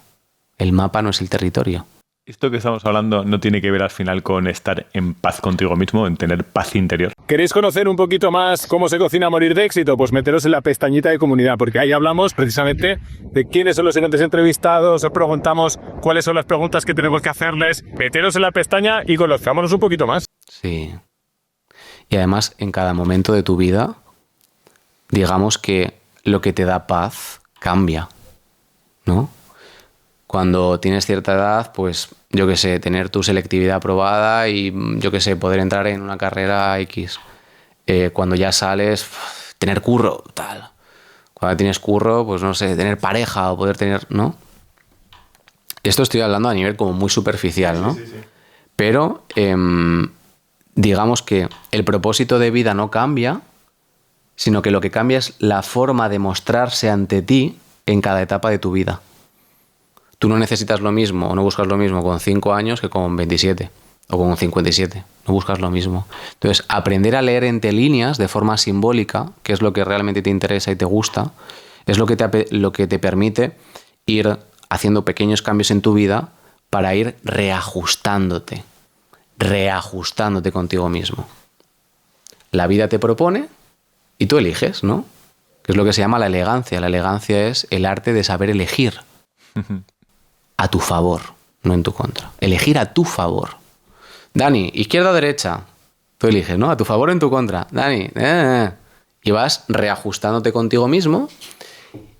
Y ahí es donde surge, como un continuo, esa paz interior. Que cuando la conoces ya no la quieres soltar. Lo ideal sería no tener crisis existenciales en el sentido de que vas reajustando. O sea, tienes la sensibilidad necesaria para saber detectar en tu cuerpo y en tu mente cuáles son los indicadores para ir virando el barco a la vez que te vas conectando con las cosas que de verdad te gustan, que disfrutas, que... Eso es. Por eso mencionaba antes que el punto número 1 y central es el autoconocimiento. Y para eso, humildad y valentía. Porque en autoconocimiento, sí, voy a ver todo esto de lo que estamos hablando, pero es que también voy a ver lo que no me gusta. Y eso va a ser lo primero que me voy a encontrar. Entonces hace falta ser muy valiente para tirar para adelante, ¿sabes? ¿Qué te gustaría que te dijera tu yo de 80 años a tu yo de ahora? Lo has petado. No en el sentido de repercusión, sino en el sentido de has hecho check en todas las cosas que tú querías hacer de voluntad propia, personal, honesta, ¿no? De antes de morir, quiero hacer esto. De hecho, tengo una lista. Tengo una lista. Táchala del podcast de Morir de Éxito. Eso, la tenemos, tachado. Y tener todas tachadas. Entonces, claro, tengo un problema, porque claro, a medida que voy viviendo, sí voy tachando, pero creo que me van saliendo más cosas de las que salen de la lista, ¿no? O sea, van apareciendo más de las que voy tachando, ¿no? De la velocidad de tachar. Bueno, yo creo que eso es un símbolo de que quizá vamos bien encaminados. Pero sí me gustaría haber hecho todo lo que yo quería hacer. Hubiera salido bien, mal o regular, no me importa. Es como, me voy tranquilísimo de aquí, ¿sabes? Hay un método de gestión del tiempo, el método GTD, que tiene una lista contextual que se llama Algún día tal vez. Que ahí es donde apuntas precisamente, escribir un libro, hacer un viaje a no sé dónde, tal. Y mágicamente, a medida que van pasando los años, se van cumpliendo. Es una maravilla. Si vas conectando cosas, pero se van cumpliendo. Sí, es importante como tener un plan, porque es como una hoja de ruta, pero no querer seguir el plan estrictamente, porque eso es lo que genera frustración, malestar y muchos problemas. Lo que da gusto es dejarlo aparcado en algún día tal vez y lo revisas a los años y dices, pero si he hecho un montón que no era consciente ni me acordaba de que estaban. ¡Qué magnífico! Has hablado y has deslizado en algún momento el decir, pregúntale a personas de tu alrededor. ¿Cuándo te ven el brillo en los ojos? ¿De qué hablas más? ¿Con qué eres más pesado en el buen sentido de la palabra? ¿Para ti es importante tener alrededor mentores? Absolutamente. Es curioso porque el mentor en realidad es una especie de figura materna o paterna, en cierto modo. Los mentores no tienen por qué ser personas externas, pueden ser personas de tu familia, pueden ser tus padres, puede ser un amigo, puede ser un jefe, puede ser un mentor como tal, ¿no? Es muy importante contar con personas que hayan pasado por lo mismo que tú vas a pasar o que tú estás transitando. Porque te van a decir, o sea, no va a ser exacto lo que te van a decir, pero sí te van a decir, oye, en 500 metros hay un agujero en el suelo. Después del agujero hay una rama que tal. Entonces, eso te facilita mucho y te da la certidumbre necesaria para que tú puedas seguir avanzando. Es como que te van despejando el camino, por así decirlo, ¿no?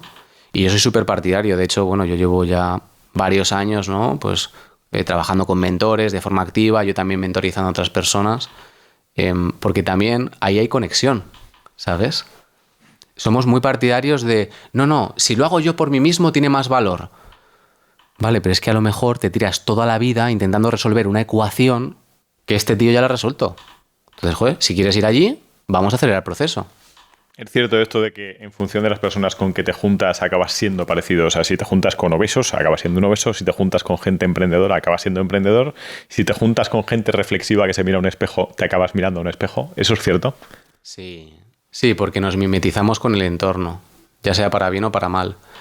Y tenemos que ser muy conscientes de que sí nos mimetizamos, pero no llegamos a ser como el otro. O sea, tenemos que empezar a tener la oportunidad de encontrar nuestra individualidad dentro de esa mímesis. Vale, por ejemplo, yo soy emprendedor, ¿vale? Vale, emprendedor, 5 de la mañana, me levanto, ducho agua fría, me voy a no sé dónde. O sea, es como hay un cliché ahí humano que todos como que intentamos ajustarnos porque creemos que los hábitos nos llevan al resultado. No. Los hábitos te llevan a reconocerte tú y a conocerte a ti. Oye, yo puedo levantarme a las 5 de la mañana. Yo personalmente estoy reventado. No puedo. Me levanto más tarde. Hay muchos días que me levanto tardísimo, ¿no? Entonces, eso te sirve para ir reconociéndote a ti mismo por el camino. Y añado una cosa. No es recomendable o aconsejable, desde mi punto de vista, rodearte con personas solo por lo que crees que esas personas van a aportar a tu vida. O sea, eso no va así. O ¿sabes? No, es que voy con ellos porque emprenden y sus valores son completamente ajenos a ti, no tienen nada que ver contigo. No lo hagas, es que no tienes por qué hacerlo. No lo hagas. Son personas que te gustan, que te caen bien, que te interesa su forma de vida y tal, hazlo. Pero si no, no lo hagas. Porque no merece la pena, porque te vas a perder a ti mismo. O sea, merece más la pena que detectes valores con los que conectas con ellos. Sí. Los valores yo diría que es como la columna vertebral de los pasos que vamos dando en la vida. Son la base.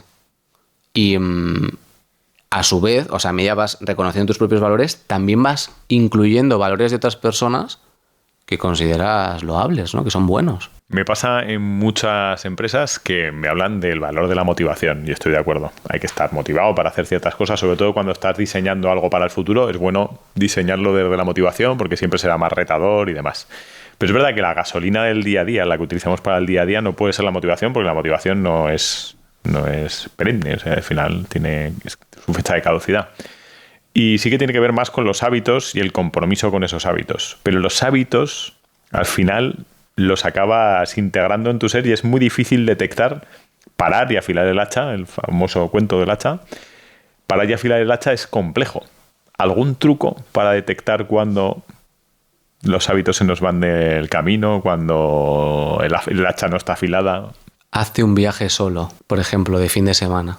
Ahí te vas de tu vida, como ganas perspectiva, y luego vuelves y te pillas a ti mismo siguiendo esos hábitos. Y lo vas a ver automáticamente. A mí me ha pasado volviendo de viaje, de decir, wow, creo que esto no me cuadra mucho. Y mi cuerpo en automático haciéndolo y decir, vale, creo que acabo de darme cuenta, ¿no? Y me lo apunto, ¿no? O cojo mi libretita y voy apuntando todo. Entonces, silencio y distancia. Puede ser una distancia real de que te vas de viaje o una distancia cognitiva, a través de la autoconsciencia, de la observación.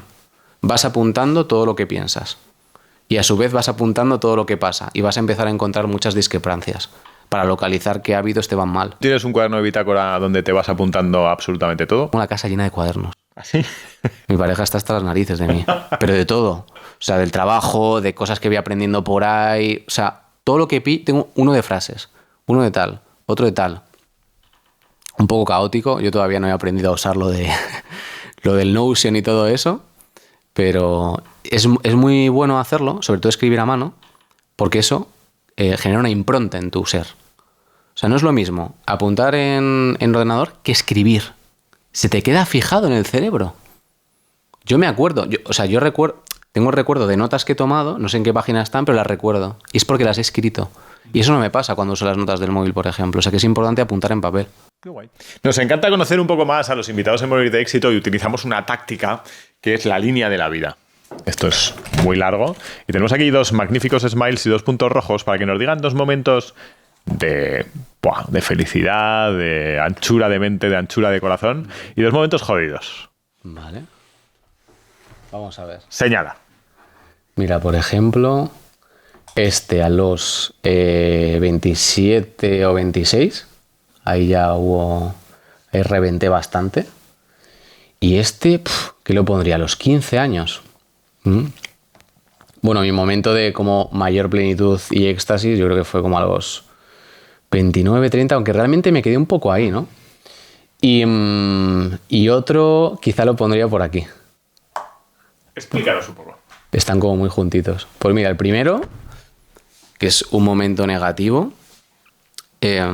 fue en la escuela, bueno, en el instituto, ¿no? Cuando yo tuve mi primera novia, mi primera pareja, siempre para mí el amor fue como una prioridad por encima de todo. Pues tener una relación, que me fuera bien, porque yo en cierto modo me sentía como que no fluía mucho en las relaciones, como que no entendía muy bien cómo relacionarme con el otro, ¿no? Y entonces yo me enamoré de esta persona y la relación se acabó. Y para mí, estuvimos varios años juntos, fue como literalmente que se me cayera el mundo. Yo estaba como pues eso, en la adolescencia y tal, y para mí fue brutal, o sea, absolutamente brutal. Empecé a tener malos hábitos, empecé a tener desfalcos de todo tipo y realmente empecé a convertirme en una persona que yo no quería ser y que yo no era. Y fue por ese motivo. Porque además eso me sucedió junto con la muerte de mis 2 abuelos en el mismo mes y junto con que me suspendieron pues ese era más mayorcito, ¿eh? Me suspendieron o sea, para presentarme a selectividad, me suspendieron química con un 4,5, creo recordar, y eso me tiró abajo todo y todo en el mismo mes. Entonces a mí me destrozó absolutamente y bueno, me sentí muy, muy mal. Luego viene un momento de felicidad cuando me cogen para Bellas Artes, ¿no? Que yo tenía Bellas Artes y Psicología ahí. Eran las únicas cosas que me interesaban, lo demás me daba exactamente igual. Y me cogieron. Y me acuerdo que estaba en casa de un amigo, ¿no? En el pueblo, y lo vi y fue como un boost automático de la vida vuelve a tener sentido, vuelve a encontrarme bien, tal. Ya venía yo remontando, ¿no? Pero eso fue un momento muy bonito. Y estos dos últimos, que considero como el momento más relevante de mi vida, fue precisamente cuando yo entro en un sinsentido dentro del arte, ¿no? Creo que lo he mencionado antes, ¿no? Pero bueno, estuve muchos años dedicándome a eso y todo mi autoconcepto, todo mi valor estaba ahí.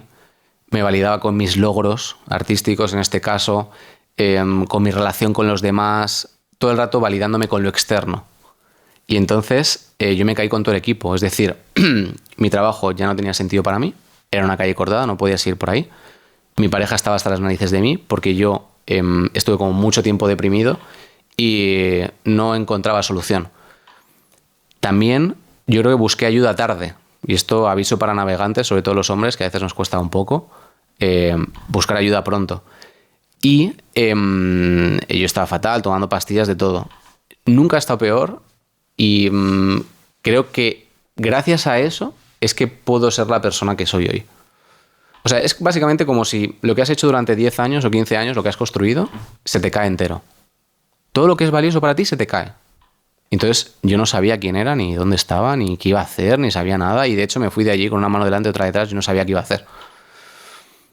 Y a los 3 meses, porque esto pasó a los 3 meses y yo creo que desde ahí ya me mantuve, tuve una revelación en el trabajo en el cual yo diría que fue la voz de mi consciencia hablando desde dentro, o llámalo Dios, no sé, llamadlo como queráis. Una voz me habló desde dentro y me dijo que el dolor que yo sentía no estaba justificado. Que todo ese dolor, ese malestar, esa depresión, esa frustración, que eso, que no era real, que me estaba engañando, que la vida es más larga, que hay muchas cosas por hacer, que nada del mundo merecía ese dolor mío, nada. Por grave que fuera, imagínate, la muerte de los padres, la muerte... Nada, no estaba justificado. Y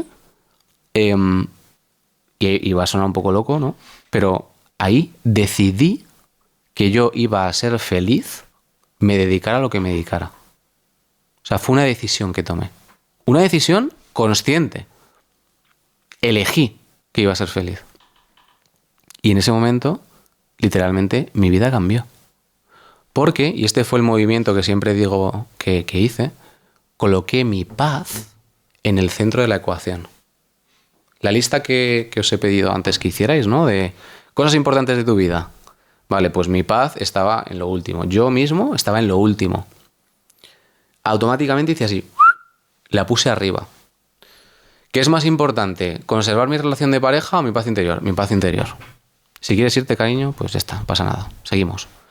¿Qué es más importante? ¿El trabajo o mi paz interior? Mi paz interior. Ah, vale, que me tengo que dedicar a, yo qué sé, barrer, no, lo que sea. Se va a hacer. Y además se va a hacer con alegría. Porque es que yo me visualizaba a mí mismo haciéndolo sonriendo. O sea, hacía tanto tiempo que no sonreía, que no reía, que yo estaba pensando, ¡buah! Que puedo ser feliz haciendo cualquier cosa. Suena como no sé, como muy loco, pero es que es la realidad. Yo decía, es que puedo ser feliz incluso aunque... Porque esto para mí fue, y siempre lo digo, como arrancarme una pierna, ¿eh? Como arrancarme un brazo. Y es como, ¡buah! Que todavía me queda otro brazo, ¿sabes? Era como, Dios, qué locura. Y dije, la felicidad siempre está disponible. Me dije a mí mismo, la felicidad, el bienestar siempre está disponible. Y desde entonces he mantenido esa conexión. Y bueno, en 3 meses cambié todo, cambié mi profesión. Yo tenía un blog, esto es muy largo, ¿no? Pero yo tenía un blog en el que hablaba de espiritualidad y cositas de psicología. Hice una serie de retos, a la gente le gustó, empezaron a pedirme consulta, empecé a hacer algunos pequeños procesos de autoconocimiento, empecé a entrar, empecé a formarme en serio, empecé a hacer una serie de movimientos, pero es que en cuestión de 3 meses pasé de estoy en la nada, no sé quién soy, no tengo nada, no valgo nada, a wow, hay mucha más vida dentro de mí. Hay muchas más formas de estar en el mundo. Y esta me hace mucho más feliz que la otra, que aparentemente era mi pasión.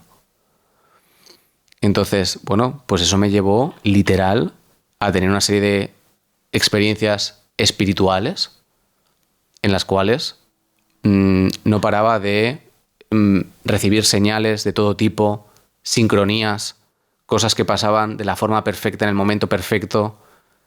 Me daba paseos yo solo y una alegría, un éxtasis. Y todo sucedió en conjunto, ¿no? O sea, fue simultáneo. Y desde entonces, pues evidentemente eso me cambió la vida. ¿Cómo lo veían tu familia y tus amigos? ¿A mí? ¿O a la situación? ¿O a...? Un poco, las dos cosas. Bueno, como he dicho, mi pareja está hasta las narices de mí. ¿Está ahí todo bien? Hasta ahí, perfecto. Mis amigos... Yo es que, ¿sabes qué pasa? Que era muy orgulloso. Entonces, igual no se llegaron a enterar demasiado. Algunos sí, pero hasta que ya no estuve yo ya reventando ya hasta lo máximo, no, creo que no se dieron mucha cuenta. Bueno, mi madre, mis padres siempre han tenido esa visión como de que yo era muy obsesivo. Es la realidad. He aprendido con el tiempo a usar la obsesión de la forma adecuada, ¿no? Con cosas que he mencionado antes. Entonces, pues pensaba que estaba completamente obsesivo, ¿no? Creo que no, en ningún momento llegaron a darme por perdido, ¿no? Ni nada por el estilo, pero sí que había una preocupación. Hay una preocupación de esta persona lleva así años y es que no remonta, no sale de aquí, no pasa nada. Fue muy complicado. Fue muy complicado también porque es que yo les cargaba mucho con eso, ¿sabes? Porque parece que cuando alguien te quiere te tiene que aguantar. Y no es verdad. Tenemos que aprender a ver cuando estamos comportándonos a veces como niños malcriados. Yo lloro, sí, y lo paso mal. Pero no voy a estar todo el día diciéndote lo mal que estoy. Porque no es tu misión salvarme. Yo me salvo yo. Y esta fue otra revelación que tuve tras ese momento de crisis y de vacío. De darme cuenta de, wow, yo soy la persona que me va a salvar. Si algo va a pasar, depende al 100% de mí. No hay barreras de protección, no hay airbag, no hay nada. Estoy yo. Entonces, sabiendo que solo estoy yo, como no me cuide, vamos apañados. Entonces yo me convertí en mi centro, pero desde esa plena consciencia. De decir, vamos con todo. Y ya aprenderemos por el camino que haya que aprender, pero vamos con todo. Aquí pedimos que traigáis un objeto o penséis un objeto con el que os sentís identificados o que signifique algo para vosotros. ¿Qué objeto es ese que significa algo para ti? Ojo, recordatorio, todos los domingos a las 4 de la tarde tenemos una nueva entrevista de Morir de Éxito, con historias sorprendentes del éxito, con gente que ha encontrado su propósito a través de planes de acción y medidas reales. Nada de cuentos. No te lo pierdas. No lo he podido traer, pero son unas manitas así de madera, ¿no? Que están así como rezando. Las compré en Jordania en un viaje muy especial que hice, muy sincrónico con un amigo, en el que curiosamente visitamos también Israel. Y yo estoy muy familiarizado con la cultura judía, me interesa mucho, recibí muchas señales en ese sentido, ¿no? Y todo se dio para que yo pudiera ir allí antes de la guerra. Y esas manitas, para mí, representan la confianza intrínseca en la vida. En que la vida es un espacio benevolente. En que las cosas se dan como se están dando, siempre para mi bien, para que yo aprenda o para que yo esté protegido. Independientemente de si yo lo interpreto como bueno o como malo. Siempre es para algo positivo, para algo constructivo. Y esa confianza en la vida es lo que me hace también confiar en mí. Porque yo antes de esto, como digo, me validaba por mis éxitos o por mis objetivos conseguidos. Y eso hacía que mi confianza en mí fuera condicional. Tenía condiciones. Si lo consigo me quiero y si no me destruyo. Estaba en un juego diabólico. Ahora no. Como confío en la vida, confío en mí. Y confío en mi parte necesaria en este mundo. Y confío en que lo que tenga y pueda desarrollar, lo haré. Y lo que no, pues no. Y no habrá ningún drama. Y también en parte pienso que esa confianza, de alguna forma entre líneas, es lo que trato de transmitirles a las personas que trabajan conmigo. Confía. A todos los invitados les pido que den un consejo al siguiente entrevistado o entrevistada que no conocen de nada. El anterior entrevistado fue Diego Gutiérrez, que es un tipo que es ingeniero y se dedica a colaborar con la NASA, con el MIT, haciendo realidad virtual, pues, imaginándose cómo son los cráteres de la Luna por si tuviéramos que emigrar allí los humanoides a vivir, a mirar a través de las esquinas, a cómo se hace una fotografía o un vídeo de la velocidad de la luz, a cómo se va reflejando poco a poco en el espejo una cara. Pues se dedica a ese tipo de cosas por la investigación. Y aparte es escritor también, ¿vale? De ciencia ficción juvenil. Y el consejo que te daba, sin saber quién eras, dice: mantén la curiosidad en todos los ámbitos de tu vida. Preocúpate cuando dejes de tener preguntas. La curiosidad tiene que ser el motor de tu vida. ¿Qué te parece? Me acaba de definir muy bien. Es que normalmente hay una conexión misteriosa entre los invitados que se dan consejos siempre, 100% de las veces, que se acomodan al siguiente invitado. Es la leche. Es mágico. Muy acertado. Además es uno de los motores de mi vida. Muchas veces no sé ni lo que estoy haciendo, ¿no? Es la curiosidad, me pica y me toca rascar. Voy ahí. Sí, sí. ¿Qué consejo le das al siguiente entrevistado o entrevistada que no conoces de nada? No intentes mostrar una imagen concreta de ti mismo a los demás. Eres valioso y válido tal y como eres. No hay nada que demostrar. Te lo haré llegar atentamente por Daniel Luengo. Esto se llama morir de éxito. ¿Qué es el éxito para Daniel Luengo? El éxito. Le da muchas vueltas. Tenía un viajecito hasta aquí, ¿no? Y me he dado cuenta de que la mayoría de definiciones de éxito que yo tenía eran de éxito social, de éxito externo, ¿no? Y eso nos lleva, ¿no?, a redefinir qué es el éxito para nosotros, ¿no? Indagando un poco, me he dado cuenta de que no buscamos tanto el éxito, sino que lo que buscamos es lo que el éxito nos hace sentir. Y el éxito nos hace sentir éxtasis. Es un boost, ¿no? Es un... ¿Sabes? Como... yo puedo, ¿no?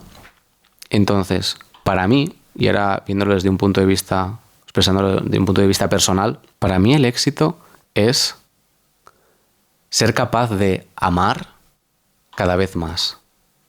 Amar más lo que hago, amarme más a mí mismo, porque al final de ese amor, que todo lo que hacemos es para que nos amen y nos quieran al final de ese amor siempre hay éxtasis, siempre hay éxito. Siempre. Siempre aparece esa emoción, esa sensación. Cuando estás con tu pareja, abrazado. Cuando estás leyendo algo que te gusta, que te interesa, que te pone los pelos de punta. Cuando estás mirando a los ojos a una persona y le estás haciendo clic y sabes que le estás haciendo clic. Eso es una consecuencia directa del amor. Y es una aspiración para mí. A partir de ahora. Se habla mucho del éxito, pero ¿y del fracaso? Para ti, ¿qué es el fracaso? Si el éxito es eso, ¿el fracaso qué es? Un éxito en tránsito. Es que el éxito y el fracaso no pueden ser conclusiones. Éxito mientras tienes ese éxito y luego no lo tienes. Entonces, no aspires a tener eso en tu vida, aspira a sostener esa emoción dentro de ti. Esa emoción cariñosa, amorosa, entusiasta, aspira a tener eso en ti. Independientemente de que los factores de tu vida vayan cambiando, sé capaz de sostenerlo. El fracaso yo diría que es no ser capaz de sostener esa emoción a pesar de los reveses de la vida. O lo que es lo mismo, abandonarte a ti mismo cuando las cosas te van mal. Eso para mí es fracaso. Aquí nos encanta la gratitud. Somos muy de gratitud. Por eso te doy las gracias de haber venido a este programa de Morir de Éxito. Pero ¿a quién le debes más gratitud en tu vida? A mis padres. Yo estoy aquí gracias a ellos. Y he tenido mucho conflicto interno, con muchas cuestiones, lo que debería ser, lo que debería haber sido, tal. Y luego te das cuenta de... les debes todo. Hemos nacido en un país maravilloso, tenemos de todo, nos queremos, lo hacemos todo lo mejor que podemos. Yo estoy muy agradecido a mis padres, sobre todo. Y haber nacido sano. estar sano. En realidad agradezco todo, pero sobre todo eso a mis padres, por haberme tenido, por haber tomado la decisión de... Yo creo que a veces se han arrepentido, ¿no?, de haberme tenido, pero bueno, es un claroscuro, ya sabemos. Daniel, muchas gracias por haber venido a Morir de Éxito. Esta es tu casa. Muchas gracias. Gracias, chicos.